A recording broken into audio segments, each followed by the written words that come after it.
कहते हैं कि जब एक बाघिन के 4 बच्चे होते हैं तो उनमें से एक कमजोर होना तय होता है, और किस्मत से मैं वही कमजोर बच्चा पैदा हुआ था। मुझे लगा था कि माँ मुझे दूसरे शिकारियों के भरोसे छोड़ देगी, लेकिन फिर अचानक मेरे अंदर ग्लूटनी गॉड सिस्टम जाग उठा। जब तक मैं खाता रहूंगा मैं अनंत रूप से बढ़ता रहूंगा और आखिरकार एक इमॉर्टल नाइटफायर व्हाइट टाइगर में बदल जाऊंगा, जो सचमुच एक बहुत बड़ी उपलब्धि। मैं टाइगर गॉड ऑफ क्रिएशन भी बन सकता था, पूरे यूनिवर्स पर राज कर सकता था। लेकिन जब मैं बाघ जीवन के शिखर पर पहुंचने के सपने देख रहा था, तभी दूर से माँ बाघिन की अचानक दहाड़ गूंज उठी। ये सुनते ही मेरे पास लेटे तीनों बच्चे उत्साह से उस दिशा में दौड़ पड़े, लेकिन मैं भारी मन से वहीं खड़ा रह गया। सच कहूँ तो माँ बाघिन की दहाड़ कमजोर लग रही थी, उसमें उसकी सामान्य शक्ति नहीं थी। उस आवाज में खतरे और चेतावनी का साफ संकेत था। तुरंत प्रतिक्रिया करते हुए मैं दूसरों को रोकने के लिए आगे बढ़ा और जमीन पर एक गोला बना दिया। मैंने उन्हें उस सीमा रेखा से बाहर कदम न रखने की चेतावनी दी, फिर अकेले ही उस आवाज की दिशा में बढ़ गया। थोड़ी ही देर में हमें आगे माँ बाघिन की परछाई दिखाई दी। वह 4 सिल्वर वुल्फ से घिरी हुई थी और अपने पंजों से उन्हें रोके हुए थी। उनके बीच एक विशालकाय वुल्फ किंग भी था। उसकी सांसें उथली और धीमी होती जा रही थी, लेकिन माँ बाघिन खुद भी बुरी तरह घायल थी। उसके पिछले पैर पर लगे घाव से लगातार खून बह रहा था और ऐसा लग रहा था कि वह उसे हिला भी नहीं सकती। फिर भी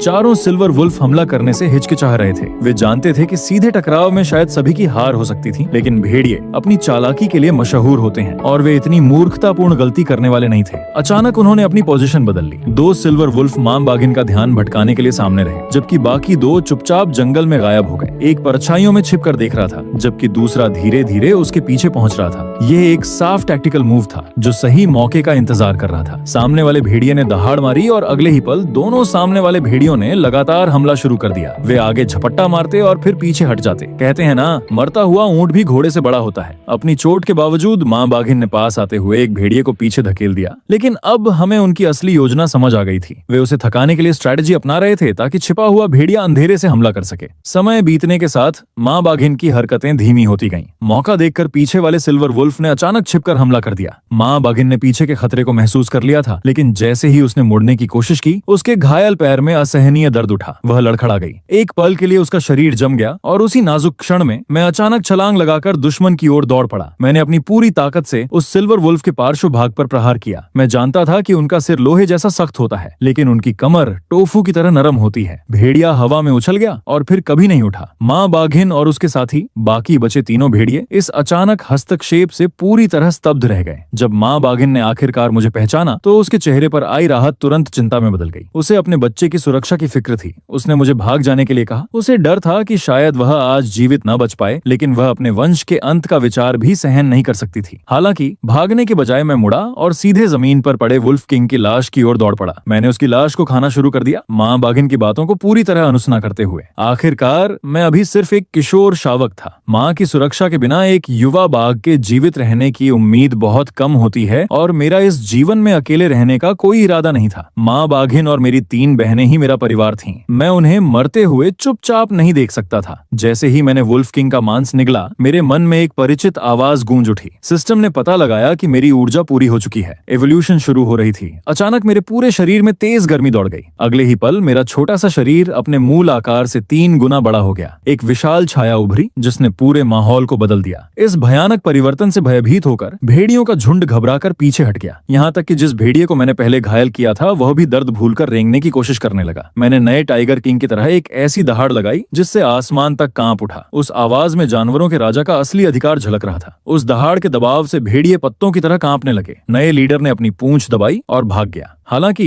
मैंने उसका पीछा नहीं किया। सच कहूं तो कारण सीधा था। अगर वह अल्फा वुल्फ हताशा में पलटवार करता तो शायद जीत भी सकता था, लेकिन मैं गंभीर रूप से घायल हो जाता। अचानक सिस्टम ने मुझे पास में मौजूद एक खतरनाक दुश्मन के बारे में चेतावनी दी। उत्सुक होकर मैंने खतरे के स्रोत की जांच करने का फैसला किया। मुझे स्तब्ध देखकर माँ बाघिन ने धीरे से पूछा कि क्या आसपास और भी दुश्मन है। मैंने जल्दी से बाथरूम जाने का बहाना बना लिया। माँ बाघिन चिंतित नजरों से मुझे देखती रही, जबकि मैं सिस्टम के निर्देशों का पालन करते हुए झाड़ियों की ओर बढ़ गया। घनी झाड़ियों से बाहर निकलने के बाद मैं डर के मारे वहीं जम गया। एक पहाड़ी रास्ते के पास एक जर्जर कैबिन खड़ी थी। वह तरह तरह के जानवरों की खालों से ढकी हुई थी। उनमें एक वयस्क बाघ की खाल भी थी जिससे अभी भी भाप निकल रही थी, मानो उसे कुछ ही क्षण पहले उतारा गया हो। झोपड़ी के सामने 2 हंटर्स बैठे थे। उनकी बंदूकें पास ही टिकी हुई थीं और चांदनी में उनकी नालें ठंडी धातु की तरह चमक रही थीं। एक अपनी तलवार तेज कर रहा था, जबकि दूसरा घास में छिपे खंजर से अपने दांत साफ कर रहा था। मैंने अपनी सांस रोक ली, सोचते हुए कि इन दरिंदों ने आखिर कितनी जानें ली होंगी, लेकिन मेरे गुस्से को सच में भड़काने वाली चीज कोने में पड़ा पुराना जालों का ढेर था। वही जाल जिसने माँ बाघिन के पैर को कुचल दिया था। मैंने बाहर निकलने की इच्छा को दबाया और खुद को शांत रहने के लिए मजबूर किया। सीधा टकराव आत्महत्या के बराबर था। उनके पास बंदूकें थीं और मैं अभी तक गोलियों से सुरक्षित नहीं था। यह सुनिश्चित करने के बाद कि वे अकेले हैं, मैं चुपचाप पीछे हट गया। पर अच्छाइयों में चलते हुए मेरे दिमाग में सिर्फ एक ही विचार घूम रहा था, मुझे अपने परिवार को तुरंत इस इलाके से निकालना होगा। जब मैं वापस पहुंचा तब तक सुबह होने लगी थी और आसमान हल्का पीला पड़ चुका था। माँ बाघिन ने सवालिया नजरों से मेरी ओर देखा। वह जवाब का इंतजार कर रही थी। अपने पंजों से मैंने मिट्टी में एक आकृति बनाई जो राइफल और उसकी मारक क्षमता को दर्शा रही थी। शुरुआत में माँ बाघिन ने उदासीनता दिखाई, लेकिन जैसे जैसे उसे हथियार की ताकत समझ आई, उसके रोंगटे खड़े हो गए। उसे वह आग उगलने वाली छड़ी अच्छी तरह याद थी। उसका पिछला साथी उसी के कारण मारा गया था। उसने अपनी आंखों से उसे खून के तालाब में गिरते देखा था। एक छोटे से छेद से इतनी तेजी से खून बह रहा था कि वह उसे चाट भी नहीं पाई और बस यूं ही एक शक्तिशाली वयस्क बाघ का अंत हो गया। वह पूरे एक दिन तक उसके शव के पास बैठी रही जब तक सड़न की गंध ने उसे वहां से जाने पर मजबूर नहीं कर दिया। तब से उसने हर कीमत पर इंसानों से दूरी बनाए रखी थी। फिर भी अपनी सारी सावधानी के बावजूद वह उनके जाल में फंस गई थी। उसने धीरे से आह भरी और मुझे आश्वस्त करने के लिए अपना सिर मेरे पास झुका दिया। मैंने उसके सिर को सहलाया, मानो कह रहा हूँ कि मैं उसकी रक्षा करूंगा। माँ बाघिन ने कड़वी मुस्कान दी और मुझे हल्का सा धक्का दिया। शायद उसे लगता था कि मैं इतने बड़े खतरे से निपटने के लिए अभी बहुत छोटा हूँ। सच कहूँ तो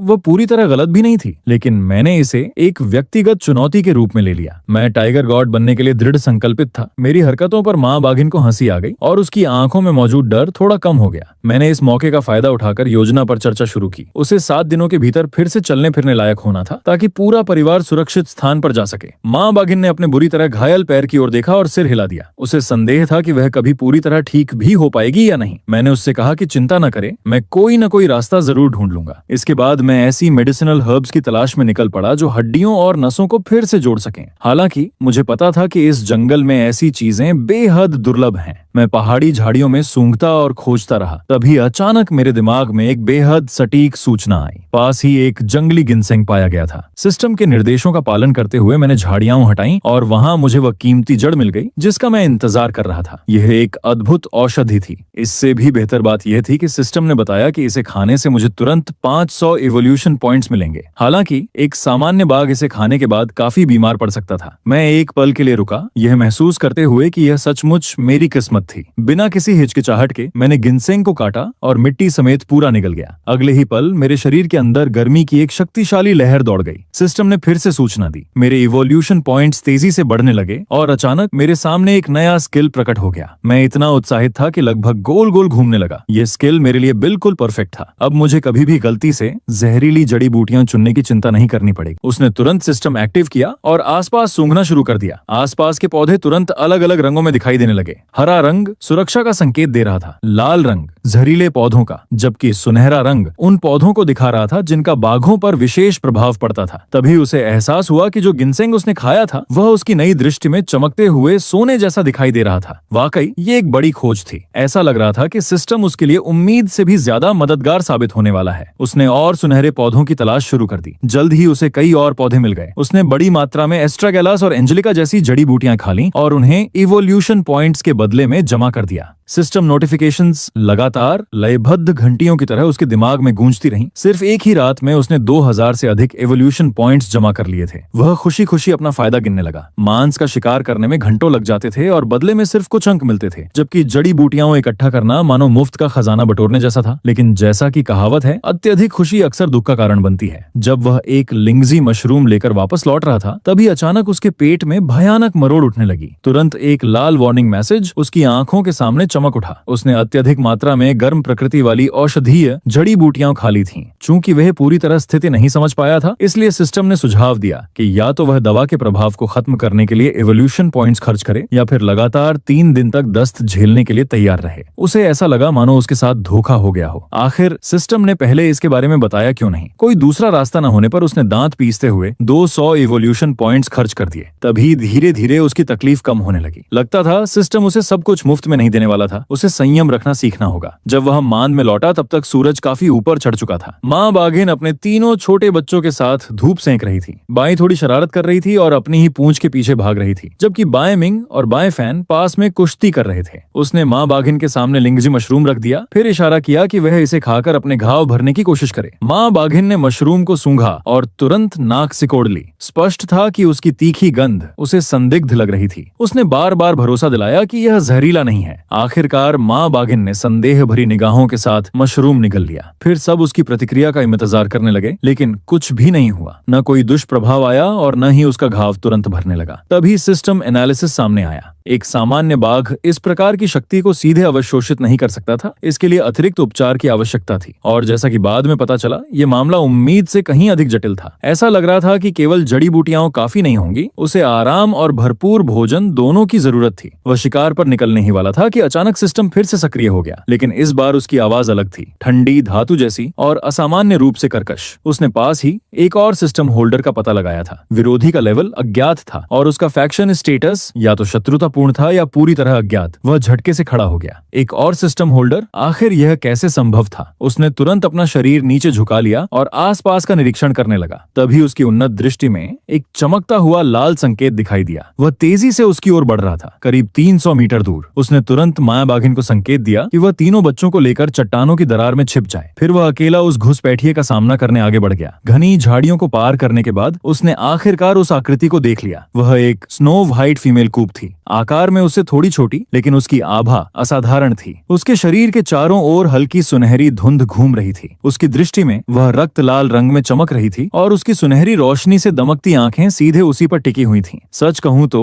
यह बेहद असहज करने वाला दृश्य था। उसकी आंखों में एक सामान्य कब जैसी मासूमियत का कोई निशान नहीं था, बल्कि उनमें उस व्यक्ति की थकी हुई उदासीनता थी जिसने बहुत कुछ देख लिया हो। दोनों एक दूसरे के सामने खड़े रहे। तनाव इतना गहरा था कि हवा तक भारी लग रही थी। किसी ने भी पहला कदम नहीं उठाया। उसका दिमाग तेजी से काम करने लगा। ये सफेद बाघिन आखिर कहां से आई थी और क्या उसका सिस्टम भी उसके सिस्टम जैसा था? तभी अचानक एक नया सिस्टम प्रॉम्प्ट सामने आया। Ancient white tiger blood line detected. साथ ही यह भी पता चला कि सामने वाली ने heaven and earth legacy system को सक्रिय कर रखा था और यह उसके अपने सिस्टम ब्रांच की ही एक शाखा थी। वह इस खुलासे से पूरी तरह स्तब्ध रह गया। सिर्फ नाम सुनकर ही यह उसके सिस्टम से कहीं अधिक प्रतिष्ठित लग रहा था। सफेद बाघिन ने धीमी गड़गड़ाहट भरी दहाड़ लगाई। उसकी आवाज में निर्विवाद अधिकार था। अजीब बात यह थी कि वह उसे पूरी तरह समझ पा रहा था। उसने अपना परिचय श्वेजी के रूप में दिया। अपने पिछले जन्म में उसने दावा किया कि वह व्हाइट टाइगर एम्प्रेस थी, एक ऐसी शासक जिसने कभी इन पहाड़ों पर राज किया था, लेकिन बाद में उसे 9 हेडेड हाइड्रा एम्परर ने धोखा दे दिया। अब वह अपनी यादों और सिस्टम के साथ पुनर्जन्म लेकर वापस आई थी। उसे यह कहानी सुनकर लगभग हंसी आ गई। उसे लगा यह कुछ ज्यादा ही बड़ा चढ़ाकर कही गई बात है। वह मन ही मन सोच रहा था कि अगर इतना ही कहना था तो खुद को देवी ही घोषित कर देती। श्वेजी ठंडी निगाहों से उसकी ओर बढ़ी। स्पष्ट था कि वह भावनाओं में समय बर्बाद नहीं करती। वह सिर्फ एक बात की पुष्टि करने आई थी, क्या उसका मनुष्यों से संपर्क हुआ था या नहीं। उसने चुप रहना ही बेहतर समझा। फिर श्वेजी दोबारा दहाड़ी। उसने चेतावनी दी कि इन जंगलों में कोई ऐसी चीज घुस आई है जो यहाँ की नहीं है। उन शिकारियों के पीछे एक और भी भयानक शक्ति छिपी हुई थी। सहयोग करो या मर जाओ, चुनाव उसका था। उसके अहंकार पर उसे लगभग हंसी आने लगी। आखिर एक छोटा सा कपटाइट कितना घमंड कर सकता है। लेकिन अगले ही पल बिना कोई चेतावनी दिए श्वेजी बिजली की तरह झपटी और उसका पंजा सीधे उसके चेहरे पर आकर लगा। धड़ाम! वह 3 कदम पीछे जा गिरा। जब वह वापस खड़ा हुआ तब भी श्वेजी अपनी जगह से हिली तक नहीं थी, मानो अभी कुछ हुआ ही ना हो। ये गति और ताकत किसी सामान्य कब टाइगर की नहीं थी। उसने अपने चेहरे पर पड़े पंजों के निशानों को छुआ। अब उसे मानना पड़ा, ये व्हाइट टिग्रेस सचमुच बेहद शक्तिशाली थी। जब उसने पूछा कि उन्हें सहयोग कैसे करना चाहिए, तो श्वेजी ने उसे किसी मरीज के पास ले जाने का संकेत दिया। कुछ पल सोचने के बाद वह उसे अपने परिवार के पास ले आया। जैसे ही माँ बाघिन ने श्वेजी को देखा, उसका शरीर तनाव से भर गया। तीनों छोटे बच्चे भी डर के मारे एक दूसरे से चिपक गए। शुद्ध दहशत। श्वेजी धीरे धीरे माँ बाघिन के पास गई। उसने घाव को सूंघा और तुरंत समझ गई कि यह किसी जाल का घाव है। साथ ही यह भी कि इसे हुए काफी समय बीत चुका है। उसने माँ बाघिन की ओर देखा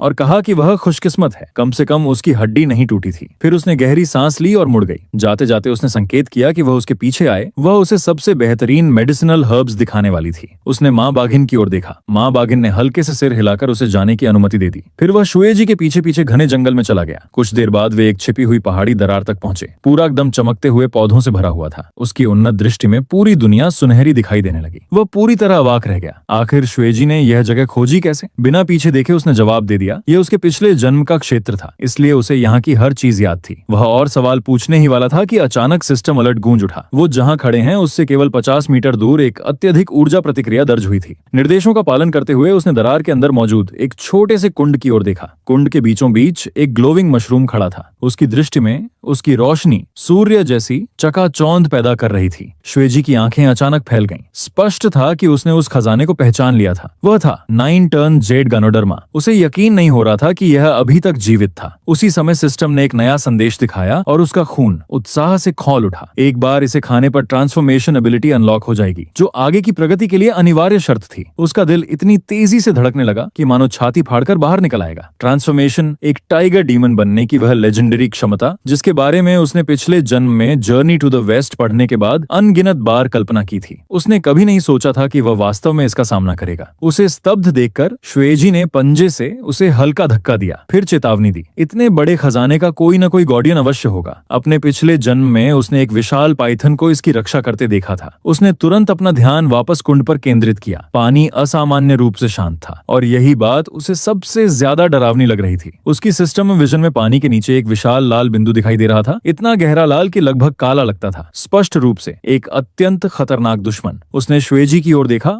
और उसने मौन सहमति में सिर हिला दिया। दोनों अलग अलग दिशाओं से धीरे धीरे आगे बढ़ने लगे। वे उस जीव को घेरने की कोशिश कर रहे थे, लेकिन जैसे ही वे पानी के किनारे पहुंचे, धड़ाम, पूरी सतह विस्फोट की तरह फट पड़ी। एक विशाल पाइथन गहराइयों से बाहर निकल आया। उसका शरीर घोर काला था और उसकी खाल से ठंडी धातु जैसी चमक निकल रही थी। सिर्फ पानी से बाहर निकला हुआ हिस्सा ही 3 मीटर से अधिक लंबा था। उसके विषैले दांत किसी आदमी की हथेली जितने बड़े थे और उसकी फड़फड़ाती जीभ से निकलती दुर्गंध बेहद घिनौनी थी। सच कहूं तो यह ऐसा दृश्य था जो किसी का भी खून जमा दे। तुरंत सिस्टम वार्निंग सामने आ गई। Mutated black split Python level 12। वह मन ही मन गाली दिए बिना नहीं रह सका। आखिर वह खुद अभी केवल लेवल 5 पर था। ये तो साफ तौर पर एक सुसाइड मिशन लग रहा था, लेकिन श्वेजी उसकी कल्पना से भी ज्यादा साहसी निकली। बिना एक पल गंवाए वह आगे बढ़ी। उसका शक्तिशाली पंजा सीधे अजगर के उस हिस्से पर जा लगा जहां उसका दिल होना चाहिए था। अजगर दर्द से तड़प उठा। उसकी विशाल पूंछ सीटी जैसी आवाज करती हुई हवा को चीरते हुए जमीन पर आ गिरी। वह किसी तरह समय रहते झुक गया और उस घातक वार से बच निकला, जबकि श्वेजी को पूंछ का सीधा प्रहार लगा। लेकिन हैरानी की बात यह थी कि वह अपनी जगह से हिली तक नहीं। उसने बस तीखी निगाहों से उसकी ओर देखा, मानो कह रही हो, मैंने पहला हमला कर दिया है, अब तुम्हारी बारी है। लड़ाई में शामिल होते हुए उसने दांत भींच लिए। वह किनारे से बिजली की तरह झपटा और अपने पंजों को सीधे पाइथन की आंखों पर निशाना बनाया। उसकी गति इतनी तेज थी कि पाइथन को प्रतिक्रिया देने का मौका तक नहीं मिला। पाइथन दर्द से भयानक दहाड़ मारता है और अपना खून से सना हुआ विशाल जबड़ा पूरी तरह खोल देता है, लेकिन वह पहले ही पीछे हट चुका था। फुर्ती से बचते हुए उसने जवाबी हमले से दूरी बना ली। उसी पल श्वेजी ने मौका पकड़ लिया। वह फिर से आगे बढ़ी और पाइथन के महत्वपूर्ण अंगों पर एक और घातक वार कर दिया। यहीं से असली लड़ाई शुरू हुई। उसके पंजे पाइथन की मोटी खाल को चीरते हुए भीतर तक घुस गए और कच्चा मांस बाहर दिखाई देने लगा। दर्द से तिलमिलाकर पाइथन बेतहाशा छटपटाने लगा। पूरा तालाब कीचड़ और पानी के अराजक मैदान में बदल गया। लेकिन अब दोनों की टीम वर्क पूरी तरह बन चुकी थी। वे मानो वर्षों से साथ लड़ रहे हों। श्वेजी लगातार महत्वपूर्ण अंगों पर वार कर रही थी, जबकि वह सामने से ध्यान भटका रहा था। दोनों के बीच इतना बेहतरीन तालमेल था कि पाइथन को सांस लेने का मौका तक नहीं मिल रहा था। 5 मिनट भी पूरे नहीं हुए थे कि विशाल पाइथन आखिरकार पेट के बल जमीन पर गिर पड़ा। उसी समय लगातार सिस्टम नोटिफिकेशंस गूंजने लगे। Mutated black spirit Python killed, reward 1000 evolution points. वह थक कर जमीन पर गिर पड़ा और हांफने लगा, लेकिन जब उसने श्वेजी की ओर देखा तो ऐसा लगा मानो वह अभी अभी एक हल्की सैर करके लौटी हो। उसके चेहरे पर थकान का नामो निशान तक नहीं था। वह सीधे पाइथन की लाश के पास गई और एक तेज पंजे से उसने उसका पेट चीर दिया। कुछ ही क्षण बाद उसने अंदर से एक ग्लोइंग हरा गोला निकाल लिया। तुरंत सिस्टम एनालिसिस सामने आया। यह था पाइथन गॉल एसेंस, एक बेहद दुर्लभ टॉनिक ट्रेजर। श्वेजी ने बिना किसी झिझक के वह गोला उसकी ओर उछाल दिया, फिर इशारा किया कि वह इसे खा ले। वह कुछ पल के लिए ठिठक गया। आखिर इतनी कीमती चीज वह खुद क्यों नहीं रख रही थी? श्वेजी ने बस उसे एक ठंडी और उपेक्षापूर्ण नजर से देखा, मानो कह रही हो, मुझे इसकी जरूरत नहीं है। थोड़े संकोच के बाद उसने वह गोला निगल लिया। जैसे ही वह उसके गले से नीचे उतरा, एक ठंडी ऊर्जा पूरे शरीर में फैल गई। अगले ही पल सिस्टम ने सूचना दी, physical strength permanently increased by 10%। वह पूरी तरह चौंक गया। ये तो एक अविश्वसनीय उपहार था। उसने कुछ क्षण उस नई ताकत का आनंद लिया जो उसके शरीर में दौड़ रही थी। इस बीच श्वेजी पहले ही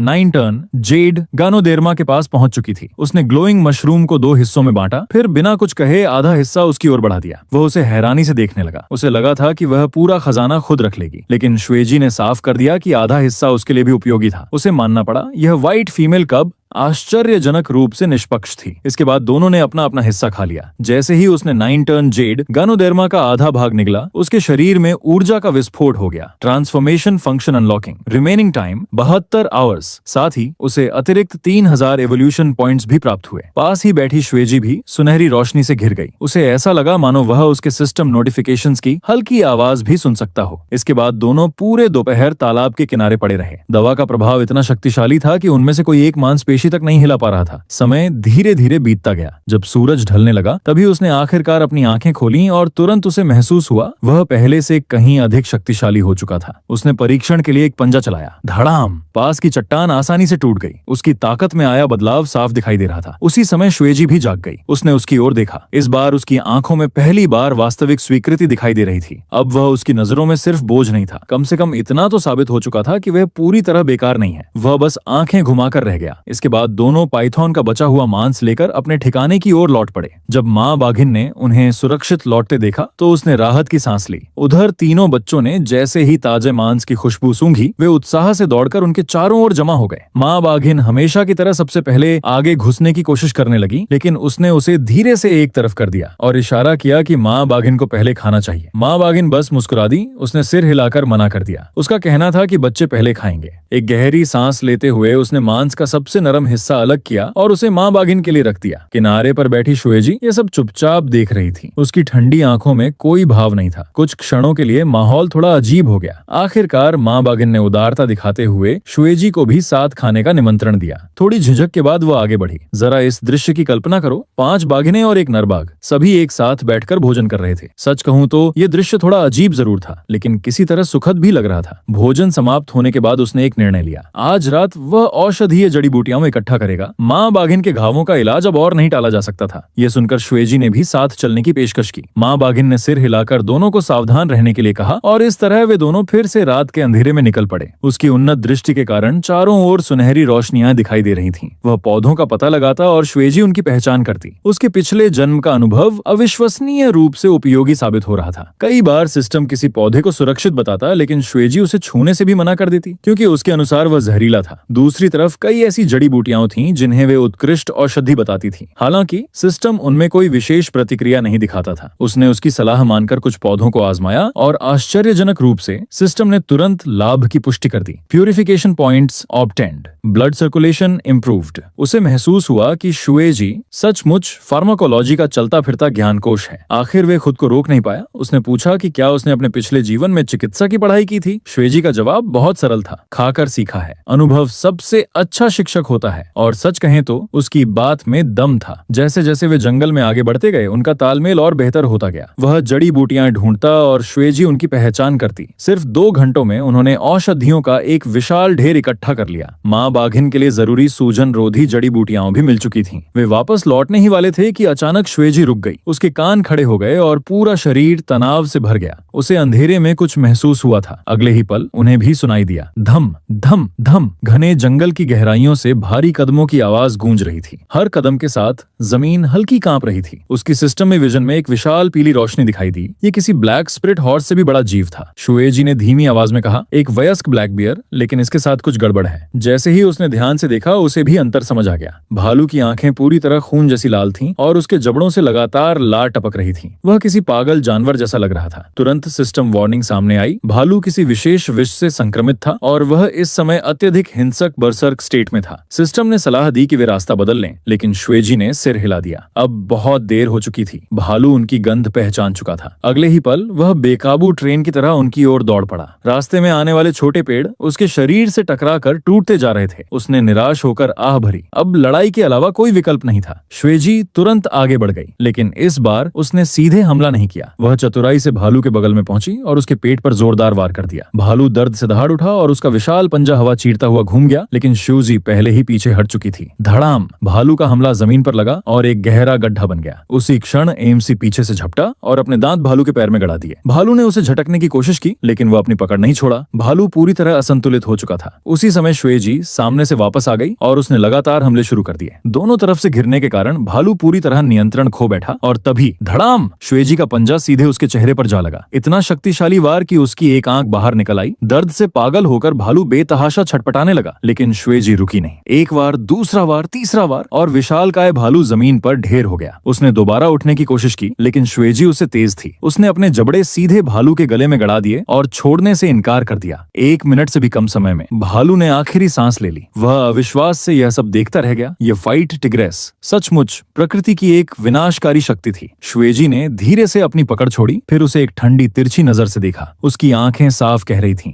क्या देखते रहोगे, शिकार समेटो। वह तुरंत हरकत में आ गया, थोड़ा डरा हुआ भी था। सच कहूं तो श्वेजी उसकी कल्पना से कहीं ज्यादा निर्दयी और खतरनाक थी। उसी समय सिस्टम नोटिफिकेशन सामने आई। Black bear eliminated, reward 800 evolution points. वह मांस बांटने लगा। कुछ हिस्सा परिवार के लिए ले जाने की तैयारी कर ही रहा था कि अचानक श्वेजी ने उसे रोक दिया। श्वेजी ने तुरंत उसे रोक दिया। स्पष्ट था कि वह इस तरह का मांस नहीं खाती थी। वह कुछ पल सोचने लगा, आखिर उसका असली आहार क्या था, लेकिन श्वेजी ने हमेशा की तरह कोई जवाब नहीं दिया। जब तक वे वापस लौटे तब तक माँ बाघिन तीनों बच्चों के साथ गहरी नींद में जा चुकी थी। तीनों छोटे बच्चे उसकी बाहों में दुबके हुए धीरे धीरे खर्राटे ले रहे थे। उसने चुपचाप जड़ी बूटियां एक तरफ रखी, फिर पास पड़ा पत्थर उठाकर उन्हें पीसना शुरू कर दिया। धीरे धीरे एक गाढ़ा औषधीय पेस्ट तैयार हो गया। जब उसने वह पेस्ट माँ बाघिन के घावों पर लगाया तो दर्द की हल्की चुभन से उसका शरीर थोड़ा कांप उठा, लेकिन वह पूरी तरह जागी नहीं। पूरे समय श्वेजी चुपचाप बैठी उसे काम करते हुए देखती रही। जब घावों की देखभाल पूरी हो गई तो वह भी थक कर लेट गया और आश्चर्य की बात यह थी कि श्वेजी उसके ठीक बगल में बैठ गई। उसी समय उसे एक अजीब बात महसूस हुई। उसके शरीर से एक बेहद सुखद खुशबू आ रही थी, जैसे ताजी औषधीय जड़ी बूटियों की हल्की सुगंध।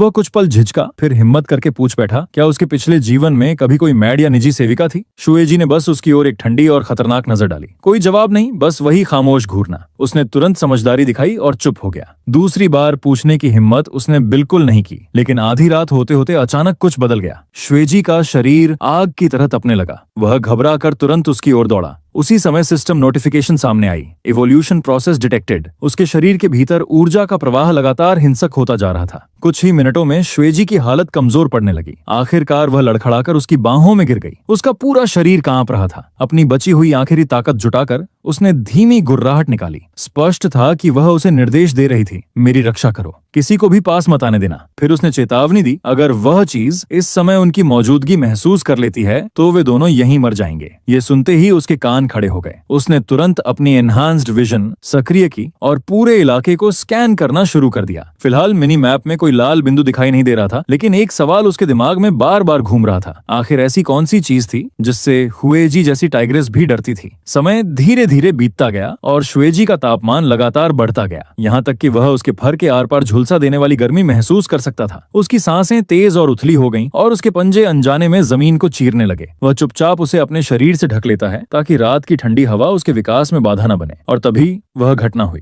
अचानक दूर जंगल की गहराइयों से एक भयानक दहाड़ गूंज उठी। ये किसी भेड़िए की नहीं थी, न ही किसी भालू की। ये पूरी तरह अलग थी। एक गहरी, भयावह और आत्मा को कंपा देने वाली चीख। ऐसी आवाज जिसे सुनकर किसी का भी खून जम जाए। तुरंत सिस्टम अलर्ट चमक उठा। Unknown high energy life form detected. Threat level unmeasurable. Distance 2 kilometre. Immediate evacuation recommended. ये पढ़ते ही वह एकदम सीधा खड़ा हो गया। अगर सिस्टम भी उसका लेवल नहीं पहचान पा रहा था तो वह आखिर किस तरह का राक्षस था? उसकी बाहों में पड़ी श्वेजी और जोर से कांपने लगी। वह अभी विकास के सबसे नाजुक चरण में थी। उसकी आंखें कसकर बंद थीं और वह हिल भी नहीं सकती थी। उसने अंधेरे जंगल की ओर देखा। उसे ऐसा महसूस हुआ मानो कोई उन्हें अंधेरे के भीतर से घूर रहा हो। एक सिहरन उसकी रीढ़ में दौड़ गई, लेकिन उसने गहरी सांस ली और अपने डर को दबा दिया। उसके पीछे माँ बाघिन थी। 3 छोटे बच्चे थे और उसकी बाहों में श्वेजी थी। अब यह पूरा परिवार उसी पर निर्भर था। वह पीछे नहीं हट सकता था, चाहे कुछ भी हो जाए। दूर से फिर वही दहाड़ सुनाई दी, इस बार पहले से ज्यादा करीब। सिस्टम अलार्म्स पागलों की तरह बजने लगे। उसकी दृष्टि में लाल संकेत और चमकने लगा। वह जीव सचमुच उनकी ओर बढ़ रहा था। खतरे को महसूस करते हुए श्वेजी एनर्जी की एवोल्यूशन अचानक तेज हो गई। उसके पूरे शरीर से तीव्र गर्मी निकलने लगी। एक ग्लोइंग गोल्डन लाइट फूट पड़ी, यहाँ तक कि उसके हाथों के बाल भी झुलसने लगे। फिर भी उसने उसे छोड़ा नहीं।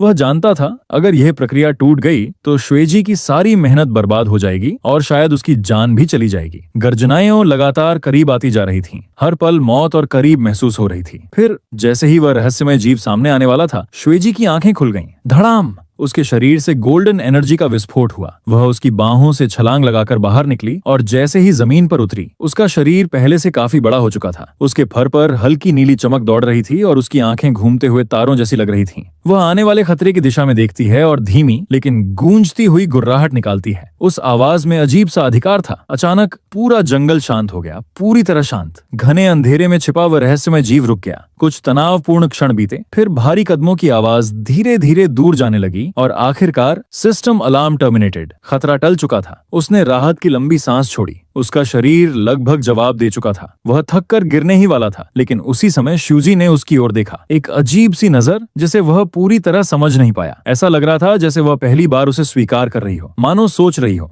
शायद ये सचमुच किसी काम का है। फिर वह बिना कुछ कहे एक तरफ जाकर लेट गई, जैसे कुछ हुआ ही ना हो। उसी समय उसने अपने अगले पैरों की ओर देखा। उनके बाल पूरी तरह जल चुके थे। दर्द हो रहा था, लेकिन अजीब बात यह थी कि उसके मन में संतोष भी था। क्या वह खतरनाक बाघिन उसे धन्यवाद देना चाहती थी? शायद। हालांकि उसके स्वभाव को देखते हुए वह कभी स्वीकार नहीं करेगी। वह अपने जले हुए घावों को चाटने लगा और बीते दिन के बारे में सोचने लगा। जड़ी बूटियां इकट्ठा करना, पाइथन को मारना, काले भालू से लड़ना और फिर उस रहस्यमय राक्षस का सामना। सच कहूं तो यह एक दिन उसके पिछले जीवन के पूरे महीने से ज्यादा तनावपूर्ण था। पास ही माँ बाघिन नींद में कुछ बड़बड़ाई, फिर करवट लेकर दोबारा खर्राटे लेने लगी। उसे देखकर वह हल्का मुस्कुराया। उन्हें अभी उस रहस्यमय राक्षस का पता लगाना था और उन 2 हंटर से भी सावधान रहना था। कामों की सूची सोचते ही उसका सिर दर्द करने लगा, लेकिन आखिर वह इस परिवार का इकलौता नर बाघ था। ये जिम्मेदारी उसी की थी, चाहे वह कितना भी थक जाए। धीरे धीरे जंगल में फिर शांति लौट आई, लेकिन उसके दिल के अंदर एक बात साफ थी।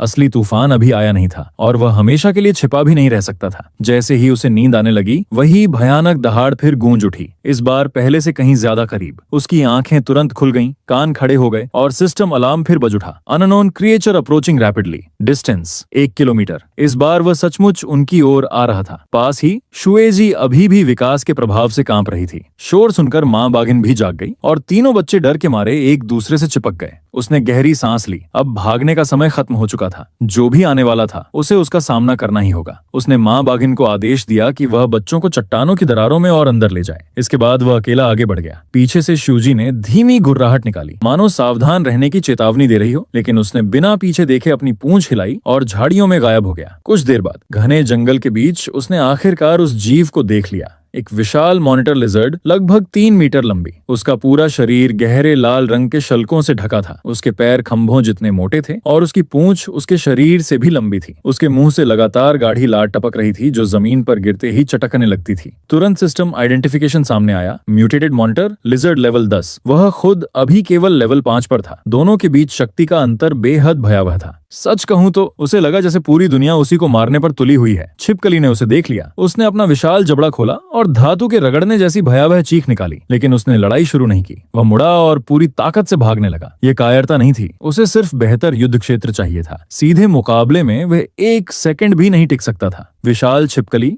उसके पीछे दौड़ पड़ी। अपने आकार के बावजूद उसकी गति डरावनी थी। वह जानबूझकर संकरे रास्तों में घुसता गया। छिपकली रास्ते के पेड़ तोड़ती चली गई, लेकिन उसके शल्क इतने मजबूत थे कि उसे खरोंच तक नहीं आई। तभी उसे एक योजना सूझी। आगे नुकीली चट्टानों का क्षेत्र दिखाई दिया। उसने अपनी गति बढ़ाई और एक बड़े पत्थर पर छलांग लगा दी। छिपकली भी पीछे पीछे चढ़ने लगी, लेकिन उसका भारी वजन चट्टानों के लिए बहुत ज्यादा था। धड़ाम! पूरा पत्थर ढह गया और विशाल छिपकली मलबे के नीचे दब गई। बस इसी मौके का इंतजार था। वह बिजली की तरह झपटा और सीधे उसकी आंखों पर हमला किया। छिपकली दर्द से पागल हो उठी। उसकी विशाल पूंछ अंधाधुंध घूमने लगी, लेकिन इस बार वह बच नहीं पाया। धड़ाम! सीधा प्रहार उसके शरीर पर लगा। वह उड़कर एक पेड़ से जा टकराया, इतनी जोर से कि उसकी आंखों के सामने अंधेरा छा गया। सांस लगभग रुक गई, लेकिन उसने खुद को संभाला। जल्दी जल्दी एवोल्यूशन पॉइंट्स खर्च करके अंदरूनी चोटों का इलाज किया और फिर वापस खड़ा हो गया। तभी छिपकली मलबे से बाहर निकल आई। उसकी आंखें गुस्से गुस्से से लाल चमक रही थीं। वह फिर से हमला करने दौड़ी। इस बार उसने अपनी रणनीति बदल दी। वह अब ताकत से मुकाबला करने की कोशिश नहीं कर रहा था। उसका निशाना सिर्फ जोड़ और आंखें थीं। लेकिन एक नई समस्या सामने आई। छिपकली की रक्षा क्षमता हास्यास्पद थी। उसके पंजे उन शल्कों पर केवल हल्के सफेद निशान छोड़ पा रहे थे, जबकि उस जानवर के सिर्फ एक वार से उसकी जान जाते जाते बची। कई राउंड तक लगातार हमले झेलने के बाद उसका पूरा शरीर जख्मों से भर चुका था। खून उसके फर से लगातार टपक रहा था। उसी समय सिस्टम नोटिफिकेशन सामने आई। 200 इवोल्यूशन पॉइंट्स कंज्यूम्ड। शरीर में लगे घावों की मरम्मत की जा रही है। उसे अपने पॉइंट्स खर्च होते देखकर दुख तो हुआ, लेकिन उसके पास कोई दूसरा विकल्प भी नहीं था। दूसरी तरफ म्यूटेटेड मॉनिटर लिजर्ड और भी उग्र होती जा रही थी, मानो उसे थकान का नाम ही न पता हो। धीरे धीरे वह उसे एक चट्टान के किनारे तक धकेल देती है। उसके पीछे 10 मीटर से भी गहरी खाई थी। अब पीछे हटने का कोई रास्ता नहीं बचा था। अचानक छिपकली अपना विशाल जबड़ा खोलकर उसकी ओर झपटी, लेकिन ठीक उसी क्षण वह नीचे झुक गया। उसका शरीर बिजली की तरह फिसलता हुआ छिपकली के पेट के नीचे से निकल गया और गुजरते हुए उसने अपने पंजों से उसकी नरम निचली सतह पर पूरी ताकत से वार कर दिया। चीरर,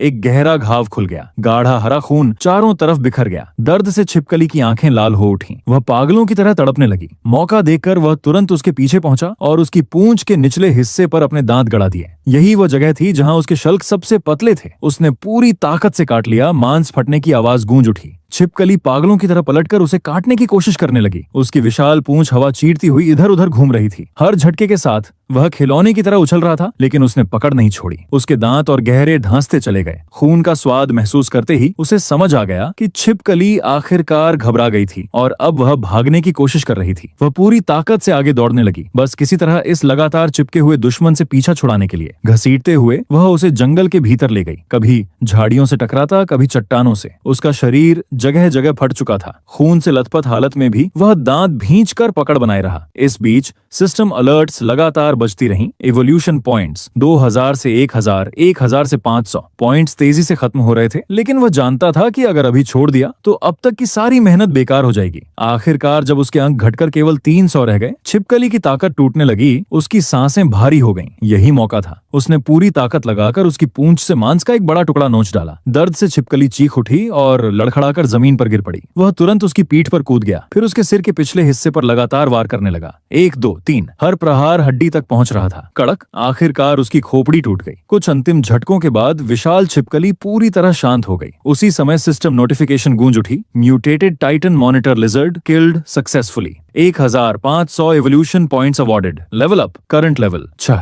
ये सुनते ही उसका शरीर ढीला पड़ गया। वह सीधे लाश के ऊपर गिर पड़ा। सांसें इतनी तेज चल रही थीं जैसे फेफड़े फट जाएंगे। ये जीत आसान नहीं थी, बल्कि बेहद महंगी थी। उसने अपने कमाए हुए लगभग 2/3 पॉइंट्स सिर्फ जिंदा रहने में खर्च कर दिए थे, लेकिन कम से कम वह जीत गया था। उसकी आंखें पहले से कहीं अधिक गहरी और तीखी हो चुकी थीं। तभी एक सफेद आकृति तेजी से उसकी ओर दौड़ी। श्वेगी। वह उसके पास झुक गई और उसके शरीर पर बने घावों का निरीक्षण करने लगी। फिर उसने धीरे से उसके चेहरे पर लगा खून चाटा। उसकी आंखों में पहली बार हल्की सी चिंता दिखाई दी। हालांकि अगले ही पल उसने फिर वही ठंडा चेहरा बना लिया और ऐसे व्यवहार किया जैसे उसे उसकी कोई परवाह ही नहीं। वह बस आंखें घुमाकर रह गया, क्योंकि अब तक वह समझ चुका था कि यह फीमेल टिग्रेस बाहर से जितनी कठोर दिखती है, अंदर से उतनी ही नरम है। कुछ देर बाद श्वेजी ने उसकी चोटों का इलाज किया। फिर वह मॉनिटर छिपकली की लाश घसीटकर उसके सामने ले आई ताकि वह खाकर अपनी ताकत वापस पा सके। मांस निगलते ही सिस्टम फिर सक्रिय हो गया। 300 इवोल्यूशन पॉइंट्स गेनेड। उसका लेवल अब पूरी तरह स्थिर हो चुका था और वह आधिकारिक रूप से लेवल 6 में पहुंच गया। जब वे वापस लौटे, तीनों छोटे बच्चे दौड़कर उसके पास आ गए। कोई उसके शरीर से रगड़ने लगा, कोई उसके चेहरे को चाटने लगा, तो कोई उसकी पीठ पर चढ़ गया। लंबे समय बाद उसे ऐसा पारिवारिक स्नेह महसूस हुआ, लेकिन उसका दिमाग पहले से अगली योजना पर काम कर रहा था। कई दिनों के आराम और इलाज के बाद माँ बाघिन के घाव लगभग ठीक हो चुके थे। वह अब दोबारा चल सकती थी, हालांकि अभी भी थोड़ा लंगड़ा रही थी। उसने फैसला किया कि उन्हें तुरंत यह जगह छोड़नी होगी, क्योंकि शिकारी कभी भी वापस आ सकते थे। सौभाग्य से श्वेजी के पास एक सुरक्षित स्थान था, अपने पिछले जीवन की यादों से। वह उन्हें एक छिपी हुई घाटी के बारे में बताती है, चारों ओर पानी से घिरी हुई, सिर्फ एक गुप्त प्रवेश द्वार वाली घाटी। बाहर वालों के लिए लगभग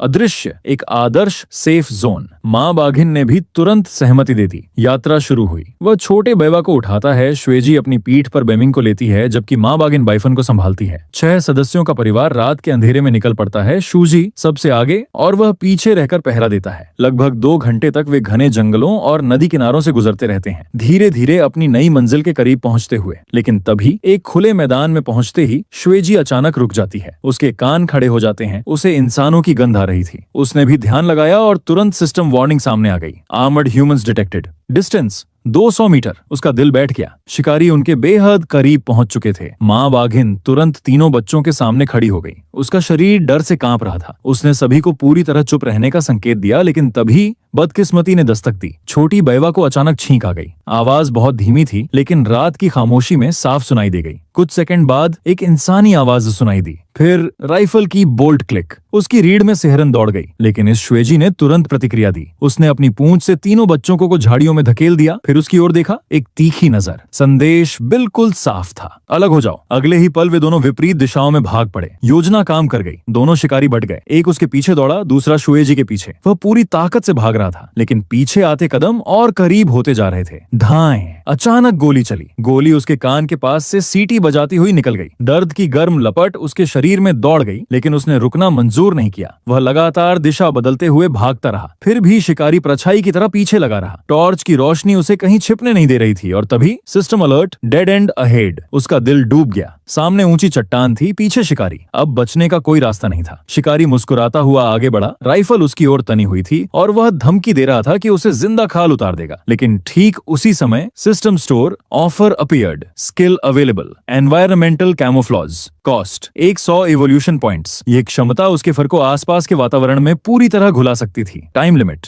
5 मिनट। उसने एक पल भी नहीं सोचा, तुरंत खरीद लिया। अगले ही पल उसका फर बदलने लगा। नारंगी रंग फीके पीले में बदल गया, फिर भूरे रंग में, और देखते ही देखते वह आसपास की घास और मिट्टी में पूरी तरह घुल मिल गया। कुछ सेकंड बाद शिकारी वहां पहुंचा। उसकी टॉर्च ठीक उसके ऊपर घूम रही थी, फिर भी वह उसे देख नहीं पाया। सिर्फ कुछ इंच दूर खड़े होने के बावजूद आदमी ने सिर खुजलाया, कुछ बड़बड़ाया और वापस लौट गया। उसके जाते ही उसने राहत की सांस ली और तुरंत विपरीत दिशा में भाग निकला। कई 100 मीटर दौड़ने के बाद ही जाकर रुका। Camouflage skill deactivated. Remaining evolution points 1100। वह मन ही मन मुस्कुराया। यह अब तक की सबसे उपयोगी स्किल थी। काफी लंबा चक्कर लगाने के बाद वह आखिरकार तय किए गए मिलन स्थल पर पहुंचा। वहां शिवजी, माँ बाघिन और तीनों बच्चे उसका इंतजार कर रहे थे। उसे सुरक्षित लौटते देख सभी ने राहत की सांस ली। नन्ही बाबा तो घबराकर उसका चेहरा चाटने लगी। बाकी दोनों बच्चे भी उससे चिपक गए। सबकी गिनती पूरी होने के बाद उसने तुरंत आगे बढ़ने का संकेत दिया। उन्हें शिकारियों के लौटने से पहले निकलना था। करीब 1 घंटे बाद पेड़ों के बीच से धुंध से ढकी एक घाटी दिखाई दी। श्वेजी रुक गई और घोषणा की कि वे पहुंच चुके थे। घाटी बिल्कुल स्वर्ग जैसी थी। चारों तरफ ऊंची चट्टानें, बीच में साफ झील, चारों ओर फलदार पेड़ और दुर्लभ जड़ी बूटियां। दुनिया से छिपा हुआ एक वास्तविक हिडन पैराडाइज। उसकी दृष्टि में हर तरफ सुनहरे संकेत चमकने लगे। संसाधन, औषधियां, भोजन, सब कुछ मौजूद था। तीनों बच्चे खुशी से इधर उधर दौड़ने लगे और पहली बार सभी को थोड़ा सुकून मिला। लेकिन तभी जब उसने अपने सिस्टम इंटरफेस की जांच की, एक नया टैब चमक उठा। System mall unlock. हालांकि फिलहाल केवल 1% अनलॉक रेट था। शर्त साफ लिखी थी कि म्यूटेटेड क्रिएचर्स या ह्यूमन स्लेयर्स को मारकर इसे आगे अनलॉक किया जा सकता है। वह आश्चर्य से जम गया। मॉल के अंदर केवल एक धुंधला आइकन दिखाई दे रहा था, जो पंखों की एक जोड़ी जैसा लग रहा था। उसी समय श्वेजी की नजर भी स्क्रीन पर पड़ी। उसकी पुतलियां अचानक सिकुड़ गईं। वह पूरी तरह स्तब्ध रह गई और काफी देर तक उस आइकन को घूरती रही। फिर धीमी आवाज में बोली कि अपने पिछले जीवन में इस सिस्टम मॉल को अनलॉक करने में उसे पूरे 3 साल लगे थे, लेकिन यहाँ यह इतनी जल्दी खुल गया था। उसकी बात सुनकर वह भी चौंक गया, क्योंकि अगर इतना दुर्लभ फीचर अभी खुल चुका था तो इसका मतलब था कि भविष्य में कुछ बहुत बड़ा होने वाला है, और शायद असली तूफान अभी शुरू भी नहीं हुआ था। घाटी में अगले कुछ दिन हैरानी भरी शांति में बीते। इस दौरान वह पागलों की तरह शिकार करता रहा, सिर्फ एक ही लक्ष्य के साथ, ज्यादा से ज्यादा एवोल्यूशन पॉइंट्स इकट्ठा करना। हिरण,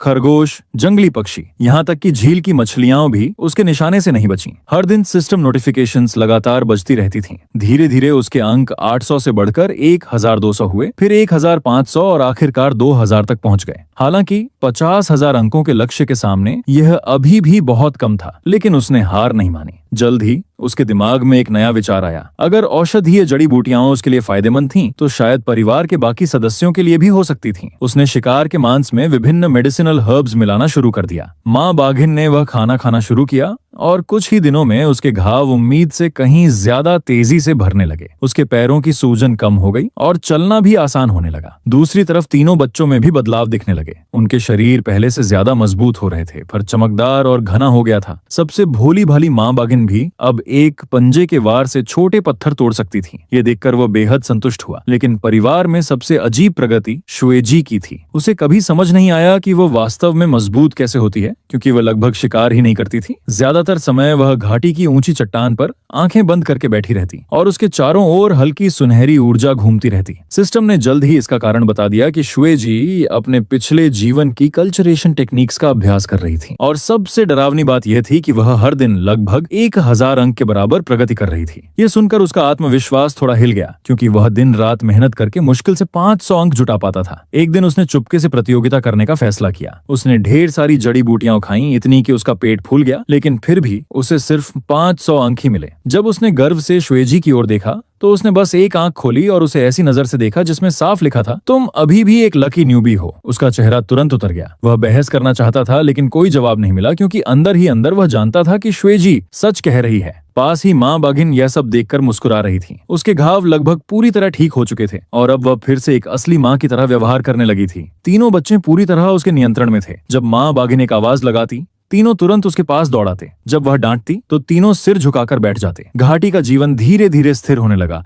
और परिवार पहली बार सुरक्षित महसूस कर रहा था। उसका अनुशासन। एक दिन वे जानबूझकर छोटे बच्चों को धूप सेंकने के लिए बाहर ले गए। इससे वह और शुएजी घाटी में अकेले रह गए। वह पूरी तरह बेखबर घास में सिर छिपाए हर्ब्स खोजता रहा। शुएजी पास ही आंखें बंद करके आराम कर रही थी। फिर भी उसकी पूंछ का सिरा अनजाने में उसकी ओर बढ़ जाता। जब वह ऊपर देखता तो वह तुरंत उसे वापस खींच लेती। फिर वह अपने ठंडे और उदासीन भाव में लौट आती, जैसे कुछ हुआ ही ना हो। इससे वह सोचने लगा कि आज यह हमेशा सख्त रहने वाली टाइग्रेस इतना अजीब व्यवहार क्यों कर रही है। हालांकि उसने इस पर ज्यादा ध्यान नहीं दिया और हर्ब्स खोजने में लगा रहा, जब तक कि वह घाटी के सबसे गहरे हिस्से तक नहीं पहुंच गया। वहां उसे एक छिपा हुआ हॉट स्प्रिंग मिला, जिसकी भाप में हल्की औषधीय सुगंध थी। ठीक बीच में कुछ उग रहा था। वह एक चमकता हुआ गानोडर्मा था, जो इतनी तेज सुनहरी रोशनी बिखेर रहा था कि सिस्टम पागलों की तरह नोटिफिकेशंस भेजने लगा। ये 9 टर्न जेड गानोडर्मा था, जिसका सेवन करने से ट्रांसफॉर्मेशन एबिलिटी अनलॉक हो सकती थी, बशर्ते कुछ शर्तें पूरी हों। वह इतना उत्साहित हो गया कि लगभग झरने में कूद ही पड़ा। उसे याद आया कि पिछली आधी जड़ी बूटी को विकसित होने में 72 घंटे लगे थे। एक आंशिक रूपांतरण। अगर वह अब इसका दूसरा आधा हिस्सा खा लेता तो शायद वह पूरी तरह रूपांतरित हो जाता।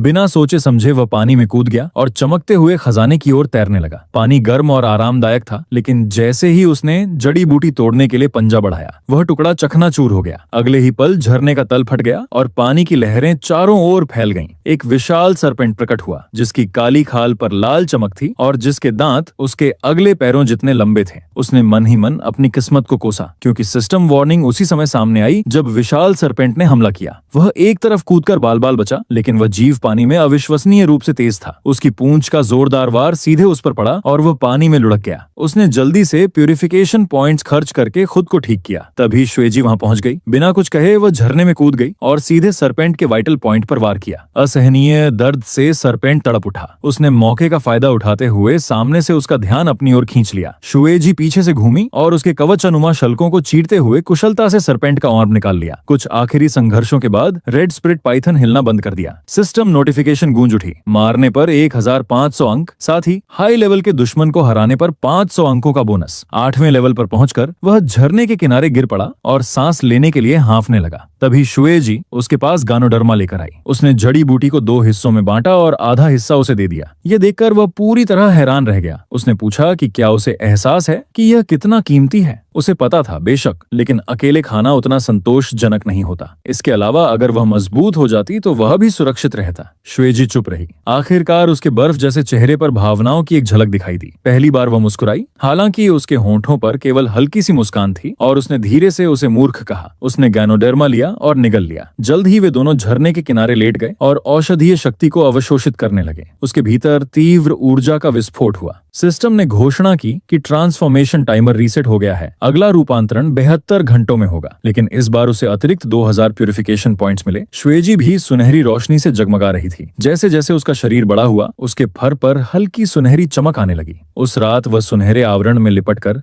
गहरी प्यूरिफिकेशन की अवस्था में चला गया। वह पूरी तरह स्थिर हो गया। सिस्टम ने संकेत दिया कि 72 घंटे की इस उलटी गिनती के दौरान वह न चल सकेगा और न लड़ सकेगा। बे और बच्चों की सुरक्षा की जिम्मेदारी श्वेजी ने संभाल ली। पहले 2 दिन अपेक्षाकृत शांत बीते, लेकिन तीसरे दिन तड़के घाटी के बाहर भारी कदमों और भौंकते कुत्तों की आवाज गूंज उठी। शिकारी अपने कुत्तों के साथ आ चुके थे। सुनहरी रोशनी में फंसा हुआ वह केवल श्वेजी को अपनी ओर देखते हुए देख सका। उसकी आंखों में दृढ़ निश्चय झलक रहा था। फिर वह अकेली ही घाटी के प्रवेश द्वार की ओर मुड़ गई। बिना एक पल गंवाए वह खुद को छुड़ाने के लिए संघर्ष करने लगा। मन ही मन वह उसे एक जिद्दी बाघिन होने के लिए कोस रहा था, जो खुद मौत के जाल में जा रही थी। तभी एक लाल सिस्टम अलर्ट दिखाई दिया। सिस्टम ने पता लगाया था कि उसकी साथी अकेले ही दुश्मन का सामना कर रही है। उसकी हेल्थ तेजी से गिर रही थी। वह उलझ गया। क्या सिस्टम जिस पार्टनर की बात कर रहा था वो श्वेजी थी? अगर उसने अभी उसकी मदद नहीं की तो शायद वह वापस नहीं लौटेगी। दांत पीसते हुए उसने जबरदस्ती प्यूरिफिकेशन प्रक्रिया रोक दी। उसकी हड्डियों के भीतर दर्द की लहर दौड़ गई। सिस्टम वार्निंग सामने आई कि अगर वह अभी प्रक्रिया रोकेगा तो उसके 1/3 पॉइंट्स कट जाएंगे और हाइब्रिड ट्रांसफॉर्मेशन इफेक्ट